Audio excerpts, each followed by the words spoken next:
You probably clicked this video and thought, wait, but GTA is already evil. Trust me, you have seen nothing yet. Because I found ways to make it completely evil. And today, you're gonna see a playthrough you have never seen before. With the worst ending possible. Wait, that didn't sound epic. The worst ending possible. But we gotta start with the beginning. There, I got my first kill in 5 seconds. But wait, what's that? The Red Dead Redemption honor bar? Well, I added this feature because I really like it. And I wanted to see if I can be completely evil by the end of the game. And the more evil things I do, the more the bar will move to the left. Going further with the prologue, there I just made sure to eliminate everyone and everything on the way. And crashed right into the police cars.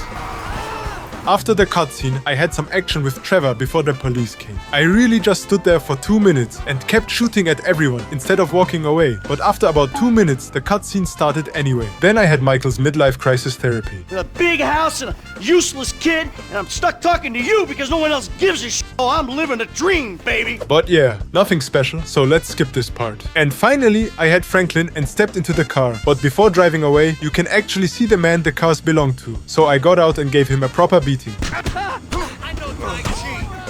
Not only did I take his cars, but also his honor. Oh yeah, and my honor bar went down a bit. On the drive, I made sure that the alien guy got hit as well. And I took Lamar's ego on the way too. How the you get in front of me? And there is something a lot of players don't know. At the last point of the drive, there's actually a guardman standing there. So I made sure he could get off work early today and visit his family. Then I messed the car up even more. And after that, I drove to Lamar. Oh the one time! Be cool, fool. We got the paperwork. Turns out we didn't have the paperwork. And later I destroyed the car even more because Simeon wants to sell them again. And that means he will lose money after arriving in style and listening to those legendary lines. Disgusting. This racist insulted me. Hey, what's up, fool? Who you calling the No, I'm not calling nobody in I went home after a full day of work so I can finally rest. But I didn't sleep for long because I had missions to complete. Then I got a call from Simeon and went to visit him. That you are employee of the month, huh? Anyway, it wasn't easy picking a winner. After I got the employee of the month, I went to the Vagos guy for the repossession, and here's the actual first decision. You can either ignore him or beat the guy. So I gave him a clean uppercut. That's right. But you may be asking, wait a second, GTA doesn't really have many choices like in Red Dead Redemption 2. Well, that's true for the main story. But there are plenty of missions where I get to decide. And you will see them later. So after dealing with the Vagos, causing an explosion and getting the bike early, it was time to visit Simeon again. Excuse me. This time, he wanted to introduce me to Michael. When I sneaked into his house, I did something I always do. Because if you take out the gardener, he will not spawn again and will not remain there for the rest of the game. And when you went through the windows and want to trigger a funny interaction, go at this specific angle and you trigger this dialogue. Can I help you? Do something! But going further, I crashed the car into Simeon's office and then gave him a good old beating. After that, I switched over to Franklin and walked back to the dealership and saw Michael again. Hey, Frank, where'd you come from? But that wasn't my original point because I wanted Jimmy's car for free and even gave it a good horn. After that, there was Tanisha, but I ignored her for a while. And going further with Michael, we couldn't get his boat back. And then I needed to help Tanisha because otherwise the Strangers and Freaks mission will not unlock and they will get very important later on. So after helping her, I went back home and saw that Lamar was creeping on Franklin's aunt. Damn! F, is that your auntie? Yeah, thank God I missed her crazy ass. Then Lamar took me into a mission and later we chased down the dude. Do that weird, like, focus you do. Ha! Oh, concentrating ass fool. It's like watching Chop trying to read when you do that shit. On the way, I went pretty evil, gave some people a beatdown and shot around. I also hit the dog once so that Chop doesn't sniff her and I could continue further. Screw that dog, man! After a failed mission to get money, I went back home and thought about my good friend Simeon, because after doing some missions, we could visit him again and there was this funny dialogue.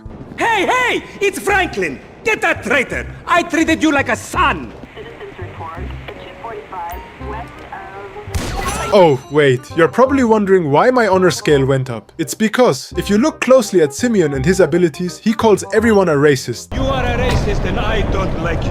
This racist insulted me. Maybe he's not a racist. You're a racist. What? You racist. Scamming people, doesn't pay anyone he owes, and lies all the time to get what he wants. So I decided to let him live, because he will cause even more trouble in the world if he stays alive. But I don't want to focus too much on the main missions, because I don't always get a very evil choice. I will still play them all, cause I need the worst ending, but instead I speedrun through them until we can finally rob the jewel store. Here you can go completely evil, because I picked the worst options possible. I took the weakest crew members, the ones who always mess up. Ah, okay. This one's new blood. I've seen him drive, but I haven't seen him under pressure. Ah, Norm. Came across as a bit of an idiot, but could be useful. This guy, Ricky. I met him at the Life Invader office. He may not be that good, but he's enthusiastic. After I got my crew, we went in loud and dumb. And later, when the driver dies, I took his money so we don't need to pay him. Where we going? G crashed his bike, man. That's what happens when you working with fools. The whole thing was messed up, but hey, at least I got the max amount of money out of it. And because of all my menace actions, I ended up on the news. I don't know anything about that. Thousands of things every day. We'll make sure this is one of them. That was pretty scary. Johnny, don't do it! Trevor! You been with my girl again? Trevor! I'm talking to you, mother... Are you? What are you saying? Trevor, I told him. Leave it. Leave it. Shut up, Ron.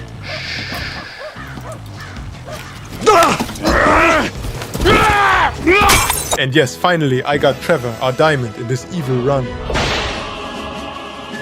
Sorry, I got a bit too excited, but let's be real. With Trevor, I'm going to go completely insane. But first, I needed to finish his missions for a bit. And yeah, I'm sorry for skipping most of the main missions, but there I can't really be fully evil, except for killing everyone and everything. Don't worry though, there will be way better evil options later in the game. Trust me. So after going through all the missions and Michael and Trevor finally meeting again... Yoga! Somebody say yoga? Trevor? Michael. I was completely free and had all characters available, plus all the Strangers and Freaks missions. So now, let's finally start being really evil. There I instantly chose Trevor, and you might be wondering what this orange question mark is. Well, ladies and gentlemen, this is going to be a very good partner of ours. Let me drive to her and you'll understand why in a moment. There you are, handsome. Hello, Maud. How have you been? Oh, simply wonderful. And you? About the same. Somewhere stuck between joyful and peachy. Even in this world full of scum and detritus, it's only right that we all bear our share. Ain't that the truth? Take this poor wretch, on the run, desperate, alone, about to learn the true meaning of suffering, all for a few $1,000. Think you can find him for me? Every man has his talents, Maud, and the rigorous administration of justice is one of mine. That's why I love you, Trevor. I'll send you his file. So this lady is fighting for justice, but in reality, she just wants the bounty from those men. I had to wait a bit until I got any information, so I went to the barber. After some time, I finally got my first message. The first name is Ralph Ostrowski, and here you can see that I get two options. The first one is to instantly get him and only earn $5,000, but that's a bit boring, because if we bring them in alive, my partner and I get a bigger profit, plus there are some really interesting interactions happening on the way. Okay, you got me. Ah, there's a good boy. Sit your down in here. Come on, pal, don't do this. Just let me turn myself in, please. No can do. I'm a dedicated servant of justice, my friend. Count yourself lucky I haven't trussed you in duct tape and thrown you in the trunk. See, we are in fact completely evil, and after I got my first one, Rob me. I earned my first $10,000. And because I really enjoyed it, I decided to quickly do another one. This time, it was a man named Larry Tupper with a really funny email. So I went to visit him, and this dialogue was a bit, well, weirder. Whatever. This ain't worth it. Just take me in. Oh, that's better. Now let's go before I change my mind on the whole dead or alive thing. If it wasn't for the fact I'd made a commitment to Maud and have a soft spot for the mature woman. Maud?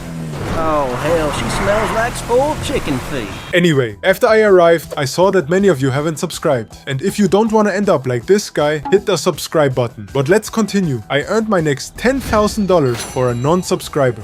She has 2 more missions left, but for now, let's kinda skip them, because we can be more than only a bounty hunter and do some other pretty evil things. Hope you remember that bank robbery and the banks we made off with the money. Well, I decided to donate it to a scam organization called the Epsilon program. These missions are available pretty early in the game, and therefore it was perfect to start them. And first I got a clean KO, then I woke up naked in the middle of the desert. Through this entire mission, I needed to donate a lot of money to the scammers, and I feel like donating them money brings more evil to the world. And after doing some really weird quests, Hey, this, it, or walking through sandy shores for a while, Kiflam.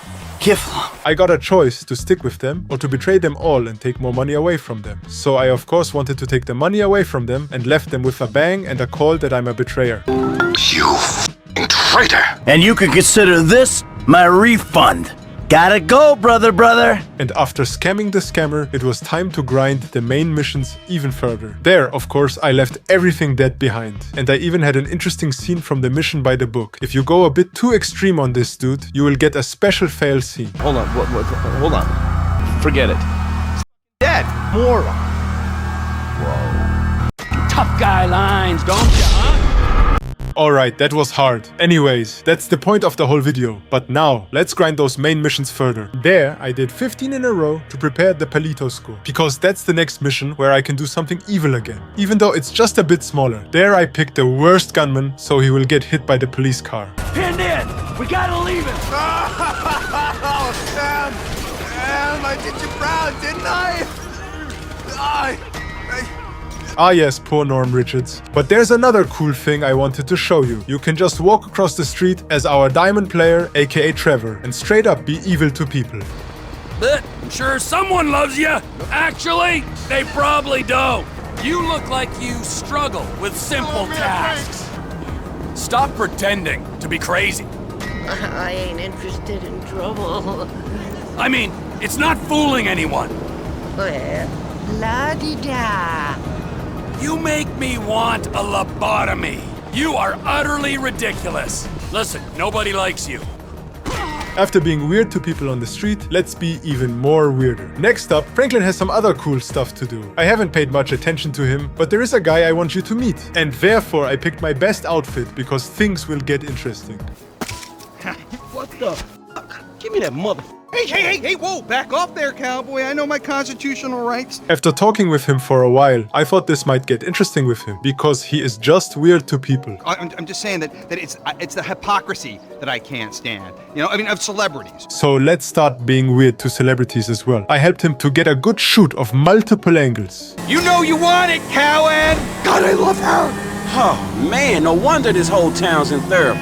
That's right, Franklin, and we are helping with that. But then another competition arrived, and my boy right here wanted to go mad. Forget Miranda! We can't let him steal my exclusive! Get alongside him! I'll knock the weasel off! So I drove closely to him so he could slap him.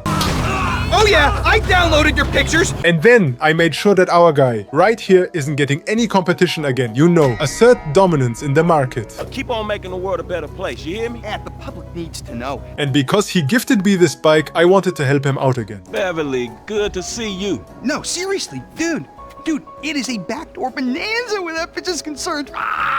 This is the mission where boys became men. Not only did we sneak in illegally, but there's also this one holy corner. Yes, exactly this one. And of course, I kept the camera pointed right at it. However, it seems like the guy didn't like his haircut during the photo shoot, so they started chasing us afterward. But honestly, that was just more drama and content for us, so I kept recording everything. After that, the lady had a little accident and we were gone in no time. But there was one big problem. I didn't get paid afterwards. The man seems to have lured me in with the bike and I fell for it. So later on, I paid him another visit. Oh, man, you ruined the shot. You ruined the f***ing shot. What the f*** you talking about? You ruined the f***ing shot. It's a f***ing reality show, and you ruined it, homie. Homies got you them photos. Poppy Mitchell, the English princess, the others. Oh, right, man, you know? Don't even remember, right? The whole thing is like... But what about my money? We're shooting a show here, trying to work. Hello? I don't like arrogant people, so when I realized he had no purpose anymore, I went ahead and destroyed his career along with his entire crew. But enough with the side missions, it was time for the next big heist and our next big sacrifice. Before starting the job though, I went looking for good old Patrick McCreary. He happened to be in the middle of a little bank robbery, so I showed up with Trevor. You, pal! We need your help! Not only is Patrick a legendary figure from the GTA days with plenty of great qualities, but he also comes with a nice bounty. That's why I wanted to introduce him to my friends up in the mountains. I don't know anyone in this town. No one's calling me to go bowling or play darts or whatever. I used to hate those calls, but man, now I miss them. And hearing those lines, it's kinda hard to betray him. But I've got things to do. Fella, what do you got? What do you got? I heard you're interested in taking care of some lost travelers for a price. And so it is, and so it is. Leave the body, take the gold. So after that was done, we could finally get our job finished and start the bureau raid. However, I had one big problem. Norm Richards kept coming back every single time, getting better and better. If I picked him again, he would actually survive this heist, and that would be awful. So I needed another gunman for my sacrifice. That's when I chose Daryl Jones. Not only does he have some weird dialogues, but he's guaranteed not to survive this heist if we pick the fire crew option. And that's exactly what I did. Daryl, I'm not hearing great things to be honest, but you just might be able to do this with him. Okay. By putting him in as the second gunman, he ends up standing right in front of the explosion. And since he has pretty low max health, this happened. Okay, ready up! Let's go! Ah! F, check Johns. Is he still breathing? Man, he's dead. We can't take a corpse through this inferno. We gotta leave him. Let's go. And later on, Michael had something to say. I didn't think we were gonna make it out of there. One of us didn't. We lost a dude, man. Oh, yeah. You sure he's dead? There's no chance that... Man, yeah, he's dead. And probably cooked through by now. So everything went as planned, and since there is only one last heist left, I needed to grind some missions. After the mission, the wrap-up, there is something really interesting, because Michael had therapy sessions throughout the entire game. There is a marker on the map from Dr. Friedlander. We can visit him and later get a choice. Well, Michael, I see you're back around and making time for your mental health. And after some talk, this happens. The thing is, Michael, here, can we just get a quick photo together? Cheese. What is this? I really think I can't treat you anymore. The fact is, I'm in love with you. The f*** you talking Okay, about, well, Doc? that's not true. Good, you're learning. Good. I think you need a new therapist. And I'm leaving town. I've got a TV show. I'm gonna be famous. I'm gonna be famous. Think of the tale. You got a TV show. You! Best not to think too closely about what I just said. It's not like I'll be using real names or anything. I'm really discreet. Bye now. And because Michael has big abandonment issues, he is not happy. And we get two choices. Let Dr. Friedlander live or kill him. That's how you work through an issue. Ah yes, the same thing here again. Why did my honor bar go up? Well, if we look closer at Dr. Friedlander, he has three things that are evil. First, he is completely overpriced and just rips people off. Oh, Michael, I hope this goes without saying, but family work is a little more expensive. What, double? Squared. Of course. Second, he is not really helping anyone that much. And the best thing, he has so many stories about people and their problems that if he starts a TV show, he would ruin the lives of so many people since he wants to use real names. So I decided it's better for him to stay alive. And later, I prepared everything for the big score, because it was slowly time for me to get the worst ending. I grinded the last missions since I was ready. But while driving with Trevor, there was an interesting interaction I caught. Some guys robbed something and the police needed help. At first, I just looked at the scene, and later I decided to kill the robbers since they seemed to have interesting information and I wanted to look at it. But the police weren't happy, so I eliminated them too and just left the scene with nobody living except me and the briefcases. After that little scene, the big score was on the way. I chose the obvious approach, because there we have a chance to lose a crew member. And for that, I went with the worst driver available to me. Okay, this one's new blood. I've seen him drive, but I haven't seen him under pressure. The heist itself went pretty well, but before dropping off the big packages, this accident happened. Cap, pull in! We just lost half the score. I said to Michael, get a good driver. He went cheap. But anyway, Lester, I still made big money. Before we get to the ending, I kinda couldn't fill my evil scale completely. If you have any more ideas about what I could have done, or if there's something I missed, feel absolutely free to comment under this video. And if you enjoyed the idea of this video, I'd really appreciate it if you hype this video up. Ah yes, the endings. You might think that option C is the worst ending, because there we will go on a massacre and eliminate basically everyone. But let's look at this option closer. We need to eliminate Stretch, and Stretch is a CGF, Chamberlain gangster family's member and was in prison for a crime. He betrayed Franklin and Lamar and also mixes up gangs. That sounds like a fun person to have around in this world. Then we have Wei Cheng. He is a mobster. He is cruel and extremely bloodthirsty, like we saw in the mission Bury the Hatchet. Next we have Steve Haynes, a corrupt FBI agent who planned multiple heists. He uses Michael, Franklin and Trevor to do his dirty work before betraying them. And then Devin Weston. He is sociopathic, completely ruthless, because he sent a private army to Michael's home and he's a narcissistic billionaire. Don't know, guys, but if you ask me, these are all pretty evil people, and why should we eliminate them? To make the world a better place? Nah, come on, we are doing something evil here. So option C is not the option to go. Then we have option A and option B left. And if we look at option A, we have Trevor. There is not really much to say about him, except he needs to stay alive, because this man is basically the devil itself. So I picked option B, because Michael wanted to retire and start a normal family life. That's no use to us anymore. But real talk for a second, if you didn't pick option C in your own playthrough, you're the real evil person here. But if you did, subscribe for more. Yeah!